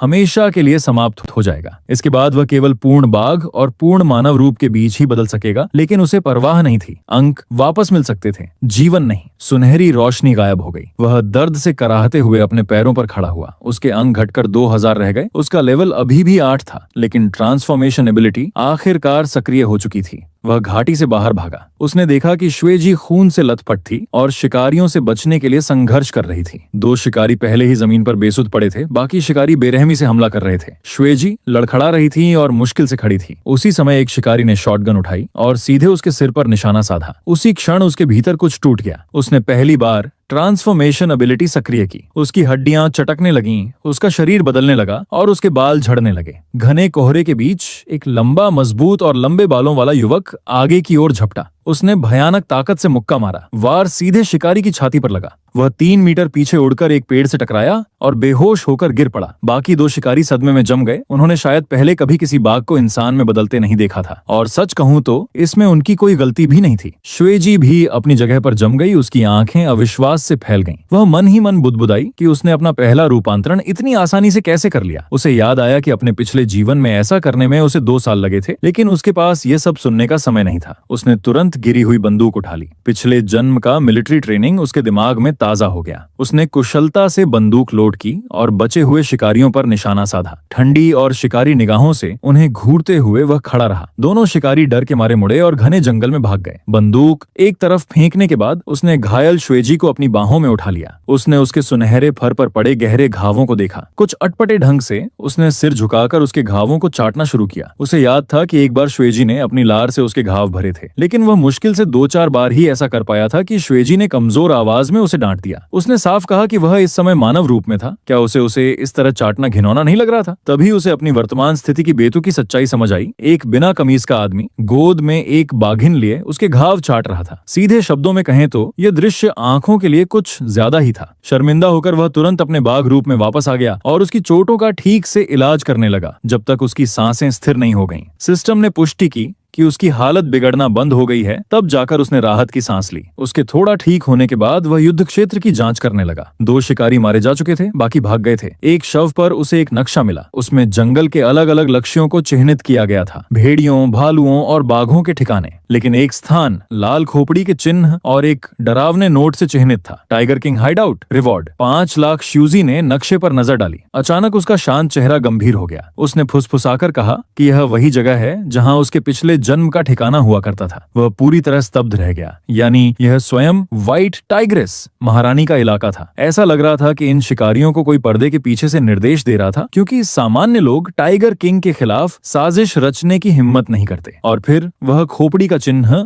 उसने उसे तुरंत पहचान लिया। ये वही आखिरी चीज थी जो उसने अपने पिछले जन्म में मरने से पहले देखी थी। यह एहसास होते ही उसकी रीढ़ में सिहरन दौड़ गई। शिकारी केवल मोहरे थे, उनके पीछे कोई और था, या शायद कुछ और। श्वेजी लंबे समय तक चुपचाप नक्शे को देखती रही। उसकी आंखों में डर की एक झलक दिखाई दी, ऐसा भाव जो उससे पहले कभी नहीं देखा गया था। विशाल पाइथन और दैत्याकार लिजर्ड का सामना करते समय भी नहीं। जब उसने पूछा कि इस चिन्ह का क्या मतलब है, तो उसने केवल 2 शब्द कहे, दुश्मन। फिर वह मुड़ी और पहाड़ की ओर वापस चल दी। उसे नक्शे पर बनी उस लाल खोपड़ी को घूरते हुए अकेला छोड़कर। असली दुश्मन आखिरकार उनका पता चल गया, लेकिन सिर्फ उनके अस्तित्व को जानना ही काफी नहीं था। वह जानता था कि उसे इन अपराधियों को सबके सामने लाना होगा। उसने और शिवजी ने पहल करने का फैसला किया। नक्शे पर दिए सुरागों का पीछा करते हुए वे घने जंगल से होते हुए और 2 पहाड़ी चोटियों को पार करते हुए जंगल के किनारे एक खुले माइन तक पहुंचे। प्रवेश द्वार जंग लगे खनन उपकरणों से भरा पड़ा था, फिर भी अंदर से एक हल्की पीली रोशनी टिमटिमा रही थी। जैसे ही वह और श्वेजी चुपचाप आगे बढ़े, हमें परछाइयों से गूंजती आवाजें सुनाई दी। वह और श्वेजी अंदर घुस गए और सुरंगों की परछाइयों में छिपकर निरीक्षण करने लगे। ये सिर्फ एक खदान नहीं थी, ये एक भूमिगत वाइल्ड लाइफ ट्रैफिकिंग बेस था। लोहे के पिंजरों में कई दुर्लभ जानवर बंद थे। सुनहरे बंदर, पेंगोलिन और यहाँ तक कि एक छोटा तेंदुआ बच्चा भी वहाँ फंसे हुए थे। छलावरण में एक शिकारी सामान्य गिनने में व्यस्त था, जबकि सूट पहने 3 आदमी पास में खड़े थे जो स्पष्ट रूप से खरीदार लग रहे थे। उनकी औपचारिक पोशाक इस जर्जर खदान में बिल्कुल बेमेल लग रही थी। उसने कान खड़े कर लिए और सिस्टम का इस्तेमाल करके उनकी बातें सुनने लगा। एक गंजा खरीदार शिकारी से मोलभाव कर रहा था और बता रहा था कि वांशो ग्रुप सफेद बाघ की हड्डियों में अत्यधिक रुचि रखता है। ऐसा प्रतीत हो रहा था कि इनाम की राशि 5 लाख से बढ़ाकर 8 लाख कर दी गई थी। वांशो ग्रुप का नाम सुनते ही उसका दिल जोर से धड़कने लगा। तभी सिस्टम ने एक विदेशी खतरे की चेतावनी दिखाई। ये संगठन विशेष रूप से दुर्लभ जानवरों, जीवित नमूनों, खालों और हड्डियों को हासिल करने में माहिर है। उन्हें विशेष ऊर्जा वाले जानवरों में रुचि है और श्वेजी अपने पिछले जन्म में व्हाइट टाइगर क्वीन थी। माना जाता है कि उसकी हड्डियों में प्राचीन ब्लड लाइन एनर्जी समाहित है। यही कारण है कि उन्होंने टाइगर किंग्स टेरिटरी पर इतना बड़ा इनाम रखा है। जब वह ध्यान से सुन रहा था और पीछे हटने की तैयारी कर रहा था, तभी अचानक खदान की गहराई से एक आदमी निकला। उसने एक धूसर रंग का टाइओस ड्रॉप पहना हुआ था। उसकी छाती पर एक खोपड़ी का चिन्ह, खुदा हुआ काला बैज लगा था, ठीक वही चिन्ह जो नक्शे पर था। अचानक सिस्टम ने एक तीखी चेतावनी जारी की, जिसकी गूंज उसके दिमाग में गूंज उठी। वह पूरी तरह से स्तब्ध रह गया। ताओइस्ट को कुछ महसूस हुआ था। उस सुरंग की ओर देखते हुए जहां वे छिपे हुए थे, उसके होठों पर एक अजीब सी डरावनी मुस्कान थी। बिना कुछ कहे उसने श्वेजी को पकड़ा और भाग निकला, लेकिन वह आदमी शांत और बिना हड़बड़ी के उनका पीछा करने लगा। हाथ के इशारे से उस आदमी ने कई काले टैलिस्मन्स फेंके जो हवा में फट गए और काली जंजीरों में बदल गए जो उसकी ओर झपटी। एक जंजीर ने उसके पिछले पैर को जकड़ लिया, जबकि दूसरी सीधे श्वेजी की गर्दन की ओर बढ़ी। उसने बुरी तरह संघर्ष किया और एक एवोल्यूशन पॉइंट का उपयोग करके खुद को छुड़ा लिया। श्वेजी का अगला पैर जंजीर में फंस गया। उसने जंजीर को दांतों से काट दिया, लेकिन उन कुछ पलों ने ट्विस्टर को 3 और टैलिस्मन्स फेंकने का मौका दे दिया। इस बार जंजीरें अधिक घनी थीं। श्वेजी मुड़ी और अपने शरीर से उसे ढाल बना लिया। उसने उसे भागने देने के लिए जंजीरों की कीमत चुकाई। उसने पीछे मुड़कर देखा तो श्वेजी खून से लथपथ थी। उसकी आंखें उसे कह रही थीं कि उसे छोड़कर भाग जाए।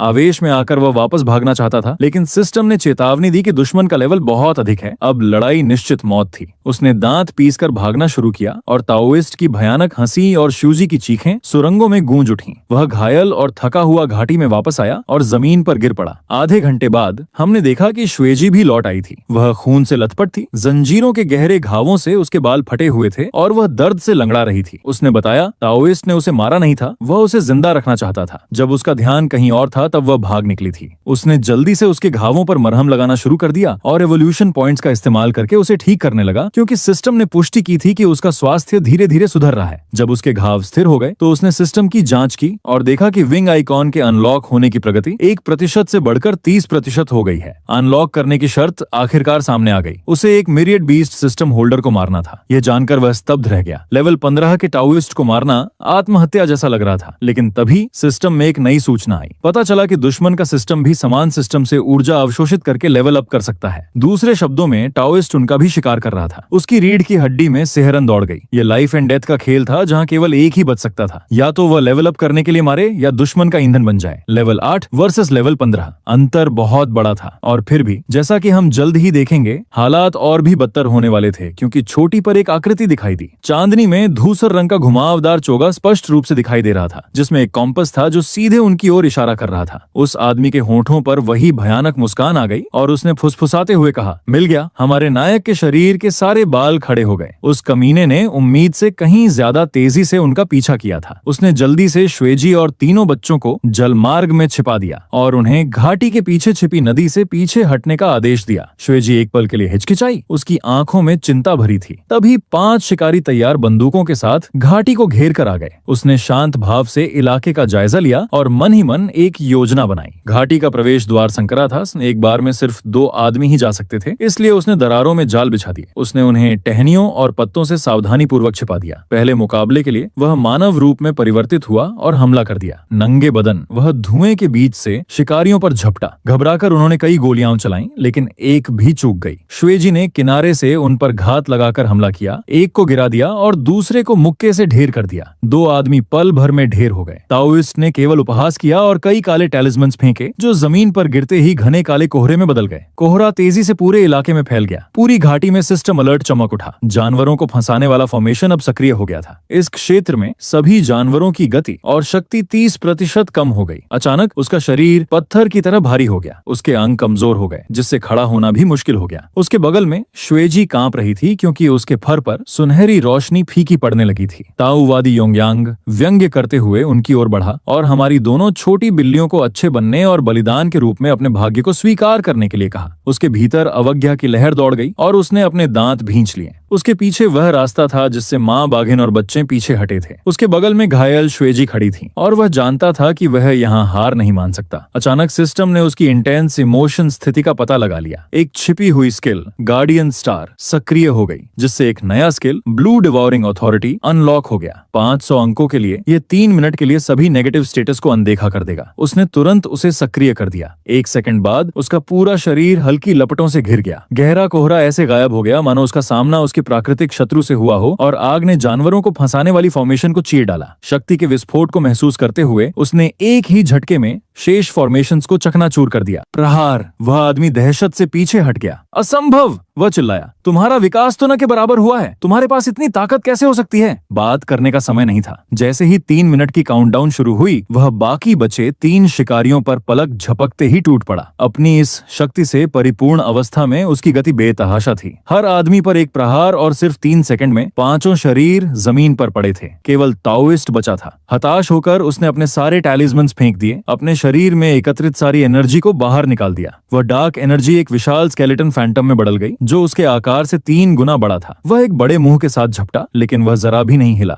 एज़्योर, स्वॉलो और ब्लैक टाइगर से टकराई और परिणाम स्वरूप हुए एक्सप्लोजन ने आधी घाटी को समतल कर दिया। मलबा आसमान में उड़ गया। जैसे ही धूल छटी, हमने उसे वहां खून से लथपथ खड़ा देखा। फिर भी एज़्योर फ्लेम तेज जल रही थी। ताओइस्ट ढह गया। उसके सीने पर बना प्रतीक चकनाचूर हो गया और उसकी धुंधली होती आंखों के सामने उसका सिस्टम पैनल टुकड़ों में बिखर गया। वह आगे बढ़ा और अंतिम प्रहार से खतरे को समाप्त कर दिया। तुरंत ही सिस्टम की सूचनाएं बेतहाशा बजने लगीं। एक एनिमी सिस्टम होल्डर को मारने पर उसे 5000 प्यूरिफिकेशन पॉइंट्स मिले, साथ ही एग्जीक्यूशन के लिए 2000 अंकों का बोनस भी। सिस्टम मॉल अब पूरी तरह से अनलॉक हो गया था, जिससे उसे 3 ट्रांसफॉर्मेशन पिल्स, एक ब्लड लाइन प्यूरिफिकेशन स्टोन और एक टेलीपोर्टेशन टैलिस्मन प्राप्त हुए। उसका लेवल सीधे लेवल 11 पर पहुंच गया। थकावट से चूर होकर वह जमीन पर गिर पड़ा और सांस लेने के लिए हांफने लगा। जैसे ही लड़ाई आखिरकार समाप्त हुई, एज़्योर फ्लेम्स धीरे धीरे बुझ गईं, जिससे उसे ऐसा महसूस हुआ जैसे उसकी हड्डियां टूट गई हों। मरम्मत शुरू करने में ही 800 पॉइंट्स खर्च हो गए। इस खर्च के बावजूद उसके पास अभी भी 6000 से अधिक अंक बचे थे, जो एक बड़ा लाभ था। श्वेजी उसके घावों की जांच करने के लिए उसके पास आई। उसका शरीर थोड़ा कांप रहा था और उसकी आंखों में डर साफ झलक रहा था। ठीक उसी समय जब वह गर्व से अपनी लूट गिनने की तैयारी कर रहा था, सिस्टम ने अचानक एक ऐसी सूचना दिखाई जो उसने पहले कभी नहीं देखी थी। Main quest updated, 9 headed hydra king awakening. एक एनवायरमेंटल लेवल थ्रेट मंडरा रहा है। अनुमानित काउंटडाउन 180 डेज। पूरा करने पर मिलने वाला पुरस्कार creation tiger gods blood line. Creation tiger gods blood line. क्या यही प्यूरिफिकेशन का अंतिम लक्ष्य नहीं था? श्वेजी आगे झुकी। देखते ही देखते उसका पूरा शरीर अकड़ गया और डर से उसकी पुतलियां सिकुड़ गईं। पिछले जन्म में 9 हेडेड हाइड्रा किंग ने ही उसे मारा था। हालांकि उस समय उसे सो रहा होना चाहिए था, लेकिन वह बुरी तरह घायल हो गया था। इतनी जल्दी वह कैसे जाग सकता है? उसकी आंखों में घबराहट देखकर उसका दिल बैठ गया। यह अच्छा संकेत नहीं था। अगर श्वेजी का पिछले जन्म वाला रूप भी इसे हरा नहीं सका और यह सिर्फ 6 महीने में जाग रहा था, तो वे गंभीर मुसीबत में थे। लेवल 11 पर वह सोच रहा था कि क्या वह उस राक्षस के दांतों के बीच की खाई को भी भर पाएगा। दूर आसमान में खून जैसी लाल बिजली चमकी। हवा में एक अजीब डरावना एहसास छा गया, मानो कोई एंशिएंट चीज हलचल मचा रही हो। ऐसा लग रहा था कि उनका समय खत्म हो रहा है और 180 दिन ज्यादा नहीं होते। चाहे वह समय लंबा लगे या छोटा, वह हर दिन विकास पॉइंट्स इकट्ठा करने के लिए जी जान से शिकार करता था। सिस्टम शॉप में बहुत सारे खजाने थे, लेकिन कीमतें बहुत डरावनी थीं। उस पंख वाले विंग आइटम की कीमत ही 50,000 पॉइंट्स थी। और उसके पास केवल 6000 पॉइंट्स थे। उसे जल्दी लेवल अप करने का कोई तरीका चाहिए था, लेकिन तभी श्वेजी ने उसे एक शानदार सरप्राइज दिया। उसे याद था कि उसके पिछले जीवन की कई स्पिरिचुअल वेन्स पूरे भूभाग में छिपी हुई थीं। इन स्पिरिचुअल वेन्स के पास के पेड़ पौधे और जानवर ऊर्जा से भरपूर थे। वह उसके पीछे पीछे पहली जगह पर गया जो पहाड़ की गहराई में छिपी एक गुफा थी। गुफा की दीवारें चमकती हुई काई से ढकी थीं और सिस्टम ने तुरंत एक आवाज दी, स्पिरिचुअल वेन डिटेक्टेड। विकास पॉइंट्स प्राप्त करने की गति 3 गुना बढ़ गई। वह बहुत खुश हुआ। तिगुनी गति से 50,000 अंकों का लक्ष्य अब केवल एक सपना नहीं था। सच कहूं तो ये वही मौका था जिसकी उसे सख्त जरूरत थी। हर दिन वह स्पिरिचुअल वेन के भीतर कल्टीवेशन करता और भोजन करता, जबकि श्वेजी अपनी विकास गति बढ़ाने के लिए अपनी तकनीकों का इस्तेमाल करती थी। केवल 1 महीने में उसका लेवल बढ़ गया। वह लेवल 11 से लेवल 15 पर पहुंच गया और श्वेजी लेवल 14 पर पहुंच गई। यहाँ तक कि माँ बाघिन और तीनों बच्चों का स्वास्थ्य भी तेजी से सुधर रहा था। माँ बाघिन का वह मूर्ख बच्चा वास्तव में सबसे पहले एक स्किल को अवेकन करने वाला था। अपने पंजों से एक विंड ब्लेड। बे मिंग और बे फैन भी पीछे नहीं थे। एक में आइस ब्रेथ अवेकन हुई, जबकि दूसरे के बाल सख्त हो गए। ऐसा लगता है कि उसने उन्हें जो औषधीय जड़ी बूटियां खिलाई थीं, वे व्यर्थ नहीं गईं। दूसरे महीने तक उसने सिस्टम शॉप का इस्तेमाल करना शुरू कर दिया। उसने 3 ट्रांसफॉर्मेशन पिल्स खरीदी, जिनमें से प्रत्येक की कीमत 1000 इवोल्यूशन पॉइंट्स थी। ये एक महंगा सौदा था, लेकिन जरूरी था। माँ बाघिन के गोली निगलने के बाद एक सुनहरी रोशनी ने उसके शरीर को घेर लिया। उसकी हड्डियां बदलने लगीं और उसके बाल झड़ने लगे। जैसे ही वह रूपांतरित होने लगी, वह लंबे काले बालों वाली और आंखों में मातृत्व की गर्माहट लिए एक सौम्य मिडिल एज की महिला बन गई। ये पहली बार था जब वह 2 पैरों पर चल रही थी। स्वाभाविक रूप से वह काफी लड़खड़ा गई, इसलिए उसने उसे चलने में मदद की। वह अपने हाथों को घूर रही थी और बुदबुदा रही थी कि आखिरकार उसे पता चल गया कि इंसान कैसे दिखते हैं। इसके बाद उसने ट्रांसफॉर्मेशन पिल्स बिंग और बाय फैन को दे दी। हम देखते हैं कि बाय मिंग एक नाजुक सुंदर युवती में बदल जाती है। उसके काले बाल थे और वह शांत इंट्रोवर्ट पर्सनालिटी की थी। दूसरी ओर बाय फैन एक मजबूत और एथलेटिक युवती बन गई। वह सुगठित मांसपेशियों वाली और सरल ईमानदारी स्वभाव की थी। अंत में उस मूर्ख बाय यू की गोली लेने की बारी आई। वह 2 चोटियों वाली और लगातार इधर उधर घूमती आंखों वाली एक चंचल शरारती लड़की में बदल गई। लेकिन श्वेजी को किसी गोली की जरूरत नहीं थी। उसने अपनी कल्टीवेशन के बल पर सफलता प्राप्त की। दिन ढलते ही उसके शरीर से सुनहरी रोशनी निकली और उसकी स्किन उतर गई, जिससे उसकी स्नो वाइट स्किन दिखाई दी। कमर तक पहुंचते चांदी जैसे बालों और एक शांत राजसी सुंदरता के साथ वह चांदनी में धरती पर उतरी किसी देवी की तरह खड़ी थी। वह इस दृश्य को देखकर पूरी तरह स्तब्ध रह गया। उसने उसे ठंडी निगाहों से देखा, ठीक वैसी ही निगाहों से जैसी बाघिन के रूप में होती थीं, और उसने तुरंत नजरें हटा लीं। उसे आधा डर था कि कहीं वह उसे मार न दे, लेकिन उसके बाद के दिन और भी उथल पुथल भरे रहे। बाय यू लगातार उसे सवाल पूछती रहती थी। इस बीच बाय मिंग और बाय फैन घाटी में अपने स्किल्स का अभ्यास करते रहे और माँ बाघिन तीनों ट्रांसफॉर्म बच्चों की देखभाल में व्यस्त रहती। वह और श्वेजी रोजाना कल्टीवेशन के लिए स्पिरिचुअल वैन में जाते थे और उनका रिश्ता गहराता चला गया। एक दिन वह थकान से सो गया। जब वह जागा तो उसने खुद को श्वेजी की फर से ढका हुआ पाया। वह कोने में दुबकी हुई मछली भून रही थी, ठीक वैसे ही जैसे वह अपने टाइगर रूप में करती थी। वह दंग रह गया और उसने उससे पूछा कि उसकी फर उसके ऊपर क्यों लिपटी है, उसके ऊपर क्यों नहीं। उसने दावा किया कि वह बस उसे ठंड से मरते हुए नहीं देखना चाहती थी, क्योंकि फिर उसके पास लड़ने के लिए कोई नहीं बचेगा। उसे यह सुनकर हंसी आ गई और उसने फर उसे वापस कर दिया, जिसे उसने अपने कंधों पर ओढ़ लिया। आग की रोशनी में उसकी आकृति बेहद खूबसूरत लग रही थी। एक और चांदनी रात में वे पहाड़ की चोटी पर बैठे थे। उसने बातचीत शुरू की, ये बताते हुए कि अपने पिछले जन्म में उसने 1000 साल घोर अकेलेपन में बिताए थे। उस समय उसके पास बात करने के लिए एक भी व्यक्ति नहीं था। जैसे ही उसने उसका चेहरा देखा, उसके दिल में अचानक सहानुभूति की लहर दौड़ गई। उसका दिल नरम पड़ गया और वह उसके गाल को चूमने के लिए आगे झुका। वह जम गई। उसका चेहरा कानों तक गहरा लाल हो गया। उसका मुंह उसे डांटने के लिए खुला,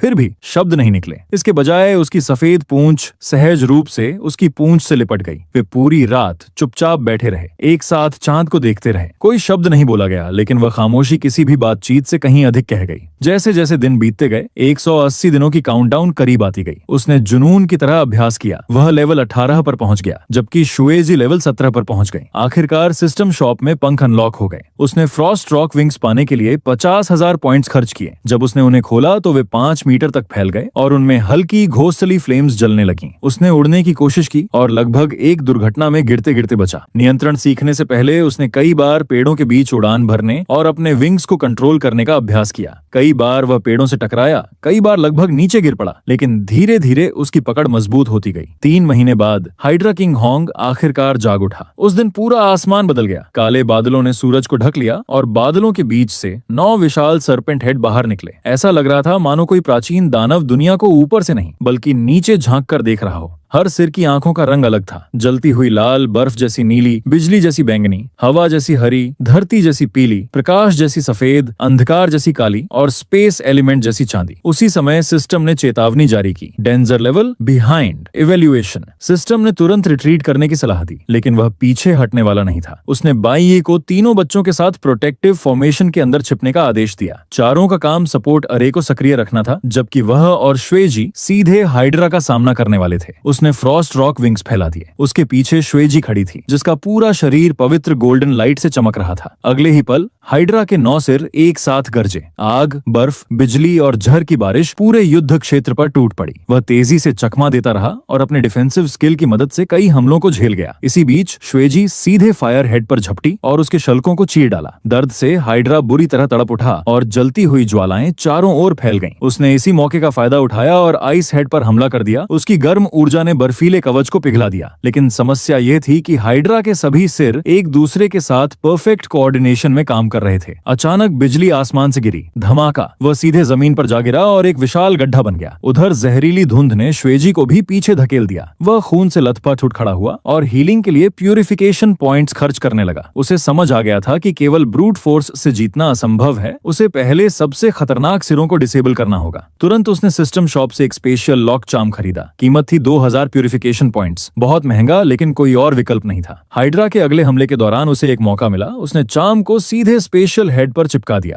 तुरंत सुनहरी जंजीरें प्रकट हुईं और स्पेस हेड को जकड़ लिया। उसकी टेलीपोर्टेशन एबिलिटी सील हो गई। शुएजी ने योजना तुरंत समझ ली और उसने अपनी अल्टीमेट टेक्निक सक्रिय कर दी। उसका पूरा शरीर एक विशाल सुनहरी किरण में बदल गया। उसकी ऑरा ने बाकी सिरों को दबा दिया और हाइड्रा की गति धीमी पड़ गई। नीचे सपोर्ट फॉर्मेशन भी सक्रिय हो चुका था। बाईयू के विंड ब्लेड्स बिजली वाले सिर पर टूट पड़े। बाईमिंग की फ्रॉस्ट ब्रेथ ने पॉइजन हेड को जमा दिया। बाई फैन की हार्डेंड बॉडी ने धरती तत्व के हमलों को रोक लिया और बाई पूरे फॉर्मेशन को शक्ति प्रदान कर रही थी। पहली बार पूरा परिवार एक साथ लड़ रहा था, लेकिन फिर भी हाइड्रा बेहद भयानक था। उसने अपनी पूरी ताकत छोड़ दी। फायर हेड ने छोटे सूरज जैसी गर्मी उगली, लाइट हेड ने शुद्ध ऊर्जा की चमकदार किरण छोड़ी और डार्क हेड ने ऐसा वर्म होल बनाया जो हर चीज को निगल सकता था। वह लाइट बीम की चपेट में आ गया। उसका आधा शरीर झुलस गया और खून बहने लगा। डार्कनेस वॉइड उसके खून को भी निगल रहा था। वह रेंगते हुए बाहर निकला। उसके पास अब केवल 500 पॉइंट्स बचे थे। हाइड्रा ने उसकी ओर देखकर उपहास किया। एक मामूली बिल्ली का बच्चा एक सिस्टम के भरोसे क्रिएशन लॉर्ड को चुनौती देने की हिम्मत करता है। वह मुस्कुराया। उसके खून से सने दांत चमक उठे। उसी समय सिस्टम की अंतिम नोटिफिकेशन सामने आई। Ultimate purification conditions completed. System ने पूछा, do you wish to purify the creation tiger god bloodline? एक चेतावनी भी थी कि अगर वह ऐसा करता है तो सिस्टम के सभी संसाधन समाप्त हो जाएंगे और फिर सिस्टम हमेशा के लिए गायब हो जाएगा। उसने बिना एक पल गंवाए कंफर्म दबा दिया। अगले ही क्षण उसका पूरा शरीर बदल गया। सफेद फर गोल्डन लाइट में बदल गया और गोल्डन बीम आसमान तक उठ गई। उसका आकार तेजी से बढ़ने लगा। उसके विंग्स 100 मीटर तक फैल गए और माथे पर एंशिएंट टाइगर गॉड का चिन्ह प्रकट हुआ। सिस्टम की अंतिम आवाज गूंजी, purification successful, current rank ascended of god level. पहली बार हाइड्रा के 9 सिरों में डर दिखाई दिया। उसने अपना विशाल पंजा उठाया एक ही वार और fire head, ice head, lightning head, तीनों सिर अलग हो गए। हाइड्रा दर्द से गरज उठा। बाकी 6 सिर अंतिम संघर्ष में उस पर टूट पड़े। उसी समय श्वेजी ने अपनी बची हुई सारी शक्ति उसे दे दी। वह गोल्डन लाइट में बदलकर उसके शरीर में समा गई। दोनों की शक्तियां एक हो गईं और आकाश को चीरती हुई एक सुनहरी किरण फूट पड़ी।